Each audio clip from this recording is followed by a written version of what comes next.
రక్షింపబడిన నీవు ఎంత కాలం పగలు ప్రతీకారాలంటూ తిరుగుతూ బ్రతుకుతూ ఉంటావు? నిద్ర మేలుకో. నిన్ను వల్లే నీ పొరుగు వాడిని ప్రేమించాలని జ్ఞానము కలిగి నిద్ర మేలుకో. నిన్ను వల్లే నీ పొరుగు వాడిని ప్రేమించి వారితో సమాధానంగా ఉండడానికి నీవు తెలుసుకుని వాడవై నిద్ర మేలుకో.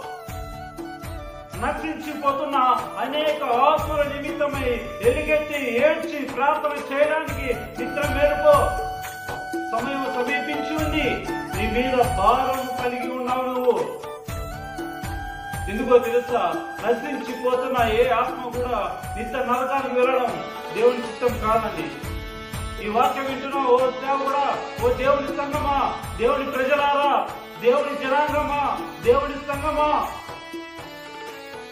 మన ప్రభు అయిన యేసుక్రీస్తు ప్రభువు ఏమని మాట్లాడుతున్నారో తెలుసా?